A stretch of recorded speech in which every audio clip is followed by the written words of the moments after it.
Vamos a pasar a la mesa para hablar con las ONGs, con esas ONGs que están en el terreno y que pueden contarnos la situación que están viviendo en este momento de incertidumbre, de crisis financiera también, de la ayuda al desarrollo y de la ayuda humanitaria.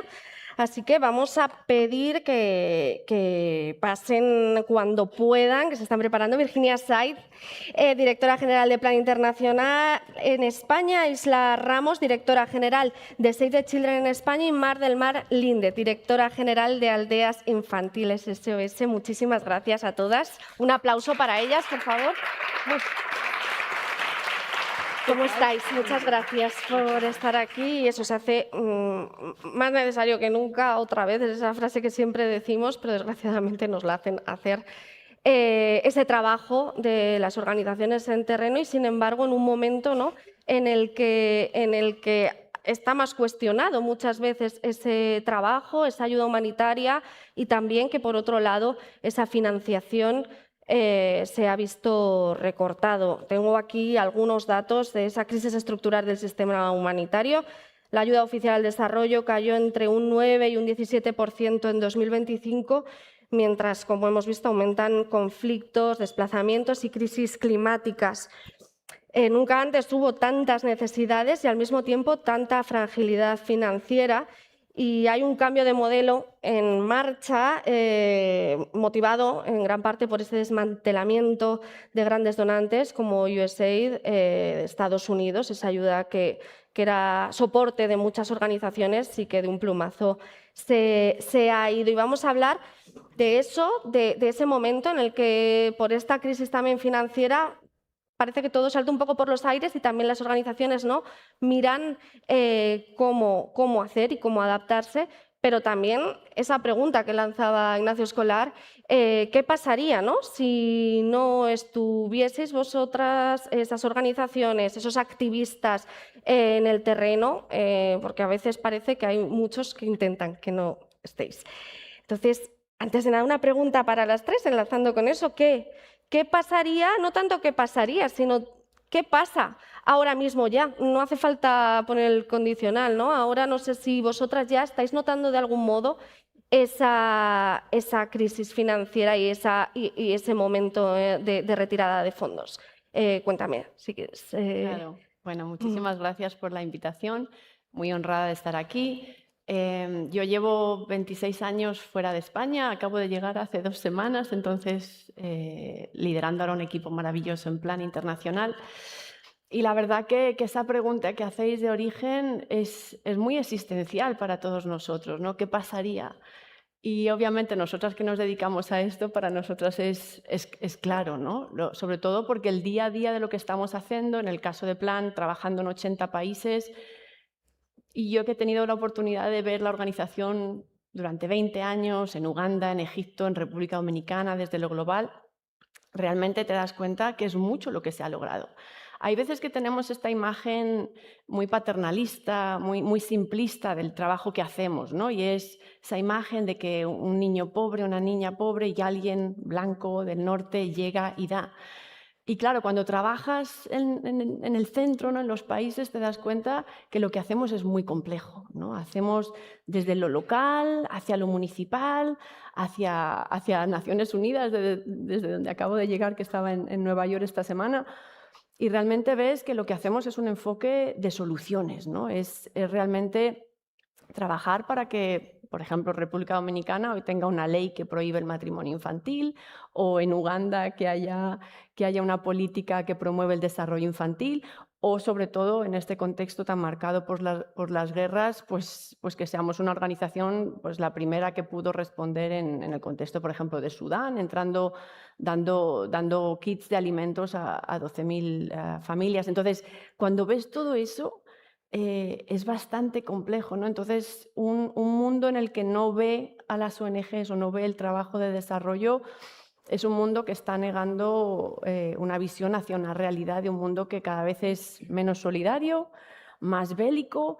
Entonces, yo hoy desde este espacio, y creo que el trabajo que vosotras hacéis desde la prensa, desde los medios, es clave, ¿no? Porque lo que contáis es lo que somos. Entonces, si damos una imagen simple de que se soluciona así con una donación, pues vamos a ver lo que nos está pasando con la salida de USAID, ¿no? Por ejemplo, que con esa salida pues se estima que tal vez pues 14 millones de personas pueden morir de aquí al 2030. Entonces, Es terrible. creo que nos toca elevar este rol y honrarlo y hablarlo desde lo que la complejidad, el impacto, la solución y no desde esta mirada muchas veces colonial y simplista de lo que hacemos. Ahora vamos a ir a profundizar Venga. en esa línea. Cuéntame, Isla, desde tu perspectiva, desde Save the Children, Bueno, lo has dicho ¿cómo tú lo un veis? poco también, ¿no? Gabriela, que sí que estamos ante un poco cambio de época, sin duda. Estamos en crisis multifacética, digo yo, ¿no? Porque no es solo una parte financiera y ahora hablamos un poco de eso. Pero yo quiero provocar un poquito y decir qué ocurriría si no existieran las ONGs. Y tú has dicho, es verdad que lo que hacemos es bastante más complejo de lo que parece, ¿no? Y os digo, hay una parte del trabajo que hacemos que es solucionar problemas inmediatos. Y yo os hago la pregunta, si no existieran las ONGs, ¿quién sería el primero en llegar y el último en marcharse? Pregunta. Siguiente pregunta, que es la siguiente cosa que también hacemos, que es trabajar en la resiliencia de las comunidades. ¿Quién conectaría a las comunidades con lo que está ocurriendo a lo mejor en las administraciones de los países? ¿Quién conectaría a esas comunidades con instituciones internacionales? ¿Quién haría ese trabajo? Y la tercera cosa que también hacemos, que es toda la parte de movilizar y dar voz, yo os hago la pregunta, si no estuvieran las ONGs, ¿quién haría esa denuncia? ¿Quién alzaría la voz? ¿Quién daría voz a todas esas personas? Porque al final yo creo que hay una cosa que es importante y es que esta reducción de la parte de financiación al desarrollo y financiación humanitaria es que no son números, ¿no? Son realidades de personas. Tú vienes ahora de un entorno complicado y yo creo que puedes visualizarlo, ¿no? Pero al final son personas reales, no son números y yo creo que es muy importante que interioricemos eso. Dicho esto, creo que también tenemos que hacer autocrítica y yo creo que como organizaciones no hemos hecho un buen trabajo en movilizar a la sociedad. Hemos estado muy concentrados, muy concentradas en nuestros beneficiarios, en nuestros stakeholders inmediatos y yo creo que no hemos sabido explicar bien qué es lo que hacemos, qué es lo que ocurriría si no estuviéramos ahí. Pero yo sí que pido esa reflexión real de qué pasaría si no estuviéramos. Es mucho más complejo, como dices, pero bueno, ahí queda para seguir profundizando. María del Mar, en tu caso en Aldeas Infantiles, el trabajo, en concreto Aldeas Infantiles España, está más enfocado en España, pero abierto, ¿no? Ese cuestionamiento también de las ONG también puede ser ese siguiente paso, ¿no? De cuestionar las ONGs. Bueno, tú particularmente desde vuestra perspectiva, que también sé que tenéis cooperación al desarrollo, ¿cómo lo veis? Bueno, pues buenas tardes y gracias por la invitación a participar en este foro, ¿no? Con un tema que es tan prioritario, ¿no? Para el tercer sector humanitario y más en estos momentos, ¿no? Hablar en la tercera, ¿no? Ya hace que muchas de las cosas ya se hayan dicho, ¿no? Es cierto que nosotros estamos trabajando aquí en España, pero somos una federación y estamos trabajando en más de 136 países, ¿no? Por lo que también tenemos estos programas, ¿no? Que muchos de ellos han nacido a raíz de una emergencia. Vamos allí, estamos en la emergencia, pero luego en todas las fases de esa emergencia luego nos quedamos allí con programas más permanentes, con ese compromiso de seguir dando respuesta a las necesidades que hay, ¿no? Y claro, ¿qué pasaría si no estuviéramos la ONG? Pues el impacto que estamos intentando dar soluciones, ¿no? A esas problemáticas, ¿no? A esa cohesión de las comunidades, a ese fortalecimiento de las capacidades de las comunidades en los distintos países, pues también se perdería, ¿no? Y eso es importante de resaltar, ¿no? Que lo que intentamos también es que ellos allí en su país sean los que le ayudemos a desarrollar esas capacidades para solucionar, ¿no?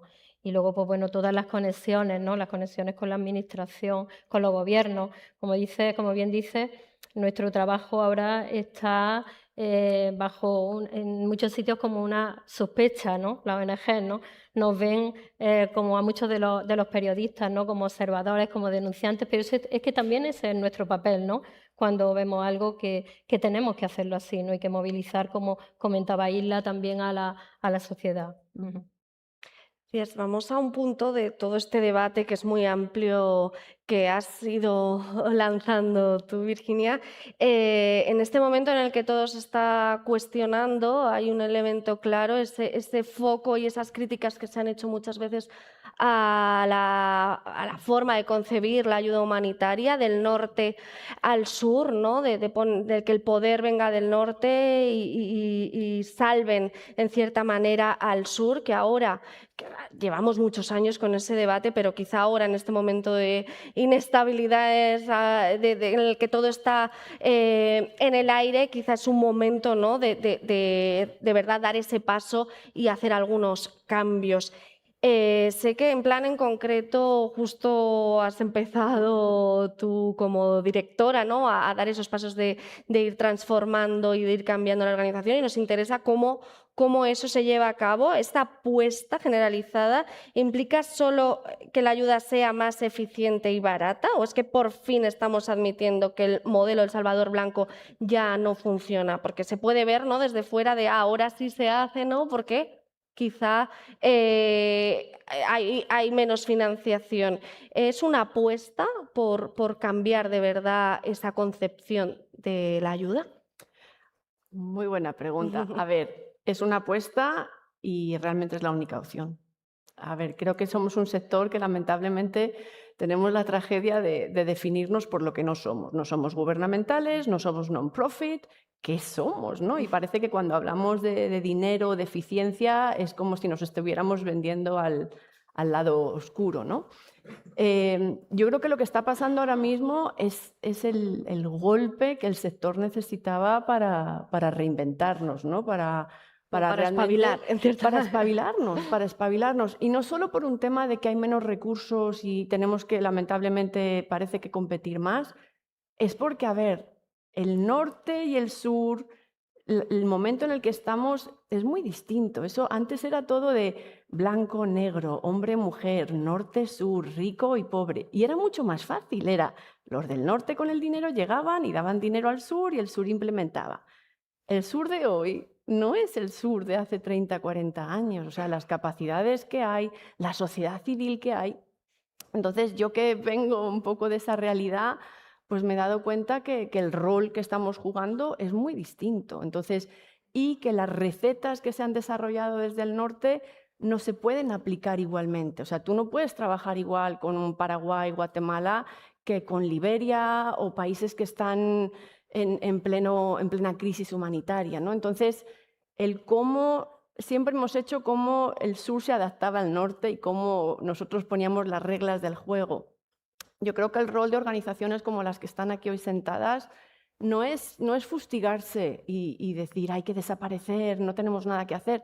No, creo que es un momento de cuestionarnos y decir, bueno, ¿qué es lo que hacemos bien? Lo que hacemos bien realmente es fortalecer la sociedad civil cuando es necesario, en caso de que sea necesario, conectar desde otros niveles y llevar, en el caso, por ejemplo, yo en Nueva York esta semana, con las voces de las niñas, de las adolescentes de Filipinas, de Dominicana, de distintos países, ¿no? Entonces, creo que es el momento que necesitamos para trabajar mejor y en alianza.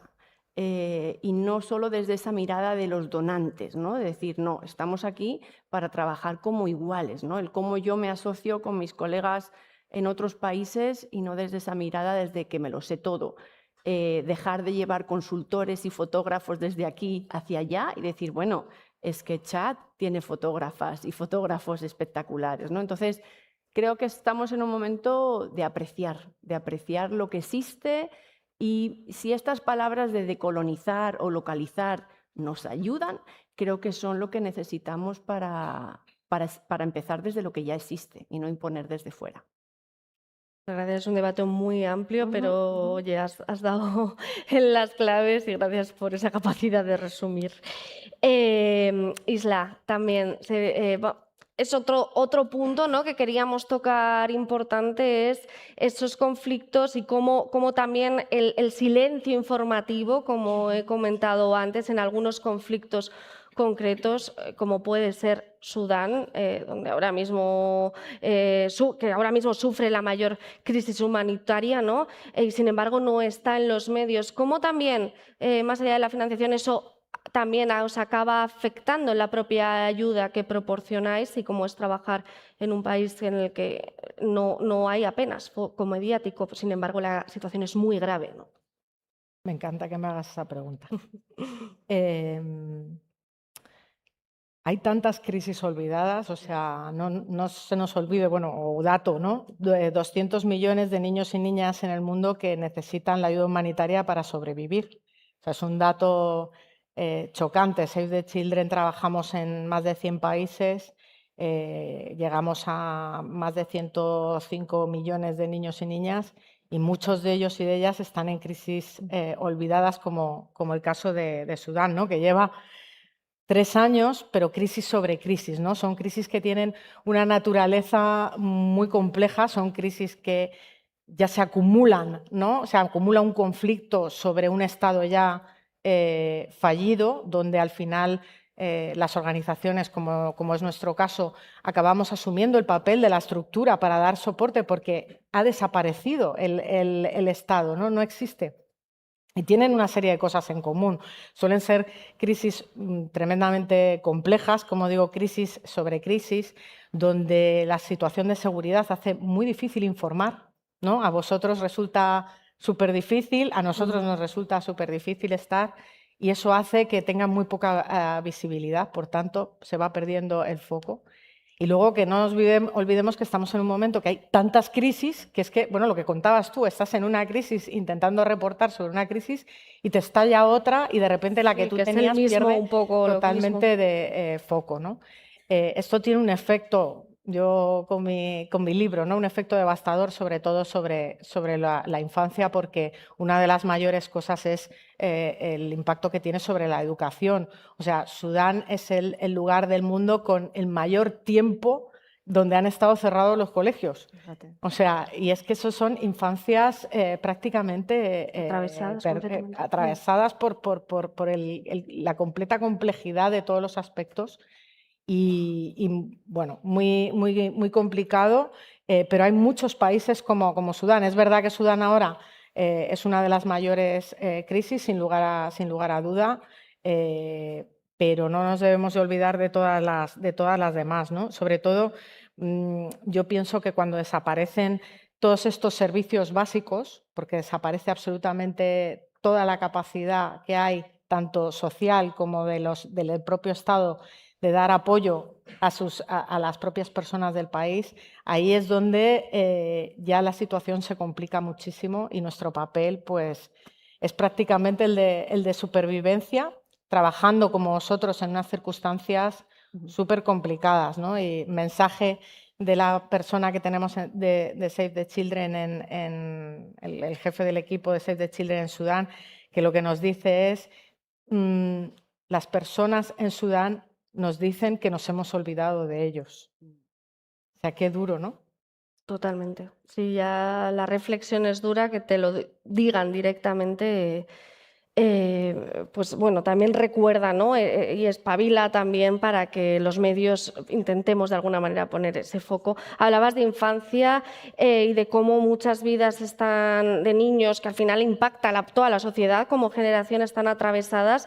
En aldeas trabajáis precisamente para que esas vidas muchas veces en otros contextos, pero que esos niños que están en una situación precaria, con una familia en una situación que no se puede hacer cargo de ellos, ¿no? Tengan ese lugar seguro. En ese contexto, ¿cómo vosotros también, cómo creéis que impacta que la ayuda que vosotras proporcionáis, o a través de ONGs o a través del Estado, que muchas veces esos centros de atención no protegen lo suficiente, ¿no? ¿Qué pasaría si no hubiese esa red de apoyo a esos menores también en España o en otros países, esa que también proporcionáis vosotros? Pues como has dicho, ¿no? El que una persona tenga un entorno protector y seguro es lo que son factores determinantes, ¿no? para su desarrollo y también para que tengan oportunidades de futuro. Y eso es igual aquí en nuestro país como en cualquier país, ¿no? En España los datos del sistema de protección son alarmantes. Tenemos en 2024 se registraban 55.010 niños y niñas en el sistema de protección. Y detrás de este número hay 55.010 situaciones y vidas en situación de vulnerabilidad. Y también hay la necesidad, ¿no? La necesidad de garantizar que esos niños y niñas crezcan en ambientes donde se sientan queridos, donde se sientan escuchados y donde se sientan respetados. En aldeas infantiles acompañamos pues, a miles de niños, tanto aquí en España como en otros países que estamos financiando, ¿no? Programas. Lo hacemos pues, a niños que han perdido el cuidado parental o que están en riesgo de perderlo. Y lo hacemos con los ejes de trabajo de fortalecer a las familias para que esa separación no se produzca y si se produce la separación, ofrecerles espacios, ¿no? y hogares de cuidado y de calidad para que se sientan bien, ¿no? Y trabajamos también con otra línea de los jóvenes, ¿no? Los jóvenes más allá de la mayoría de edad, porque cuando salen de ese sistema de protección necesitan ese acompañamiento y esa ayuda para iniciar una autonomía con garantías de éxito. Desde nuestra experiencia y sobre todo porque les preguntamos a ellos, ¿no? ¿Qué les hace sentir bien cuando están en nuestros programas? ¿Qué factores son los que más le influye, ¿no? Los chicos nos dicen que sobre todo el vivir con sus hermanos, el que se trabaje con su familia, ¿no? También, el que ayudemos a su familia a superar las dificultades, el tener adultos de referencia en los que tengan una confianza, que puedan hablar, ¿no? Y luego pues todo el apoyo que le podemos dar en cuanto pues, a educación y demás, ¿no? Entonces ellos nos están diciendo ya qué factores son los que influyen en el desarrollo, ¿no? Y son pues eso, esa estabilidad, esos vínculos de apego seguro y afectivos, esa respuesta ante cualquier necesidad, ¿no? Y todo eso pues hace pues, que los chicos puedan desarrollar más sus capacidades, ¿no? Cuando falta esto, en muchos países, con las crisis, con las guerras, cuando falta esto, pues pueden surgir unas consecuencias que pueden acompañarles toda su vida. Y son pues, problemas, desde problemas de salud emocional, problemas de salud mental, dificultades para vivienda, para todo, y sobre todo estar en más riesgo de exclusión social. Cuando vemos a los chicos, ¿no? O a las chicas, siempre nos preguntamos qué pasaría si no nos hubiéramos cruzado en su vida, ¿no? Y nosotros, o también otras ONG, ¿no? Que están trabajando también con infancia, ¿no? ¿Qué pasaría, ¿no? Pues seguro, ¿no? Que la máxima probabilidad, ¿no? Es que no hubieran tenido oportunidades, ¿no? para desarrollarse, ¿no? No cabe duda, ¿no? que una atención temprana, la prevención y un apoyo sostenido en la trayectoria de estos niños es lo que va a cambiar la trayectoria, bueno, la vida de ellos, ¿no? Totalmente, por lo que decíamos, ¿no? Al final marca generaciones completas y por eso es tan importante, ya sea en un contexto de conflicto como aquí cerca, ¿no? Atender a esa infancia y además las tres organizaciones tenéis justo una atención muy específica sobre la infancia. Vamos a tener que acabar aquí. Muchísimas gracias por todo y seguimos luego debatiendo a lo largo de toda la gala. Este tema está encima de la mesa y seguiremos escuchando reflexiones sobre ello. Muchas gracias a las tres. Gabriela.